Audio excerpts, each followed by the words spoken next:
اللہ رب العزت نے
لیے اللہ رب العزت نے فرمایا قد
جس وقت یادی روشنا کیا جانے کے بعد میرے آقا کے دروازے پر گیا اور میرے آقا کو جا کے کہا کہ یا رسول اللہ اسی طرح یعنی وہ میرے پاس آیا تھا، اس نے آ کر مجھے بتلایا ہے، میں نے اس کو یہ کہا ہے کہ نبی کے پاس تو آیا ہے تو چاہے جو کچھ مسلمانہ ہے مان لے، چاہے محبوب صلی اللہ علیہ وسلم میرے آقا کو لے کر وہ جو گلی میں بیٹھ کر غیبت کیا کرتا تھا وہ بھی کیا کہ پیارے حبیب کے دروازے پر وہ بھی تھا جب وہ کہتا ہے کہ یا رسول اللہ یہ میری کھجوریں 6 کھجوریں میرے ہاتھ میں ہیں، یہ زمین کے اندر آپ یا نکال دیں، اس کے بعد یہ رات بھی پیدا ہو جائے اور اس کو کھڑیاں بھی لگ جائے، میں صبح توڑ کر کھاؤں گا اور مسلمان ہو جاؤں گا۔ میرے آقا نے فرمایا اس بات پہ پکا رہنا، اس بات سے مکر نہیں جانا۔ اس نے کہا کہ ٹھیک ہے، رات کو جا کر گھر میں سویا، سونے کے بعد دل میں خیال آیا کہ میں تو کھجوریں ڈال کر آیا ہوں شاید کہ یہ ہو جائے، ایسا کیوں نہ کروں کہ اس کے بعد جاؤں۔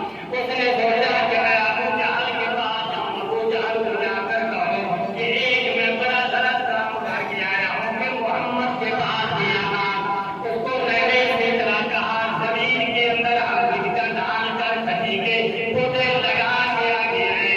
تو ابو جہل کے پاس جب وہ چلا گیا، ابو جہل نے کہا کہ کام تو تم نے بڑا غلط کیا ہے، یہ ضرور ہو جائے گی، اس کے اندر کوئی شک نہیں۔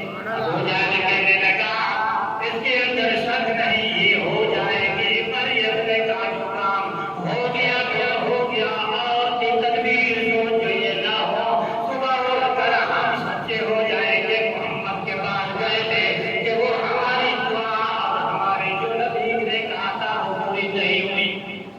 اس نے کہا کہ ابو جہل کے پاس گیا، ابو جہل نے کہا یہ بات ہو جائے گا۔ اس نے کہا کہ ایسے کرتے ہیں کہ جہاں بھی اس کا ڈال ڈالے گا وہاں سے بھی نکال نہ بیج ہوگا نہ کوئی چیز پیدا ہوگی۔ ہمیشہ اصول ہے کہ جہاں بیج نہیں ہوتا وہاں کوئی چیز نہیں ہوتی، تو بغیر بیج کے کوئی چیز پیدا نہیں ہوتی۔ جب وہ ڈال کر آ گیا وہ ٹکڑا نکال کر ابو جہل کہنے لگا ان کو کام رکھنا، یہ نکل جائے گی تیرے ہاتھ اور تیرے جیب سے۔ تو اس وقت حضرت جبرائیل علیہ السلام نے آدمی کے رب سے کہنا آج یہ کیا ظلم ہو رہا ہے دنیا کے اندر، تیرے محبوب سے کتنا امتحان لیا جا رہا ہے، جو بغیر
جنت مجھے لے کر جائے گا.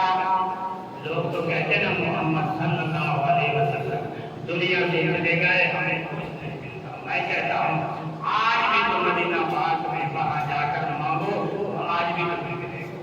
اس دربار سے آج بھی جاؤ وہاں خالی نہیں ہوں گے دامن حاصل ہوں گے. ہم دعا کرتے ہیں اللہ تبارک و تعالیٰ نے ہمیں وہ محبوب عطا کیا ہے کہ جس کے لیے انبیاء علیہ السلام بھی دعا مانگتے ہیں. کہتے کہ رب کائنات یہ نبوت اور رسالت اور کتاب سب کچھ تم لے لے پھر ہمیں اس محبوب کا حکم تو بنا جس کے لیے تم نے پوری کائنات بنا دی.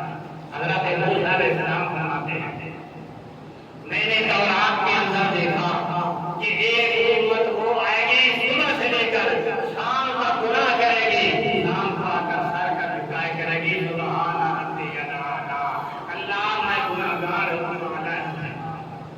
اتنے لفظ کہنے سے اللہ تبارک و تعالیٰ اس کی بخشش فرما. حضرت موسیٰ علیہ السلام نے اللہ رب العزت کی دربار میں عرض کی کہ اللہ تبارک و تعالیٰ کہ ہمیں وہ بتلا دے کون سی امت ہے جو صبح سے لے کر شام تک گناہ کرتی رہے گی شام کو اپنا سر میں اللہ کی دربار میں جھکائے گی تو اللہ تبارک و تعالیٰ اس کی بخشش فرما دے گا. رب کائنات نے فرمایا کہ موسیٰ کلیم اللہ وہ میرے حبیب کی امت ہے میرے آخر الزمان نبی کی امت ہے جو صبح سے لے کر شام تک گناہ کرے گی آ کر سر جھکا کر یہی کہے گی سبحان ربی الاعلیٰ اللہ جو سب سے اعلیٰ ہے تو بڑی شان والا ہے بڑی عظمت والا ہے میرے مقابلے کا کوئی نہیں. میں عاجز بندہ خاص بندہ تیرے دربار میں آیا ہوں. اللہ تبارک و تعالیٰ فرماتے ہیں غفر لہ ما تقدم من ذنبہ میں اللہ تبارک و تعالیٰ اس کے پچھلے سارے گناہ معاف کر دیے ہیں. اللہ رب العزت نے ہمیں تو اس محبوب کا امتی بنایا. یہ ہاتھ دعا مانگو تو ہماری دعا رکھنا جائے. پیارے پیغمبر نے فرمایا میری امت کے لیے اللہ رب العزت نے وہ تحفے بھیجے ایسے تحفے آج تک کسی امت کو نہیں ملے. ہم دعا کرتے ہیں اللہ تبارک و تعالیٰ ہمیں پیارے محبوب کے فرمان کو پر عمل کرنے کی توفیق عطا فرمائے گا.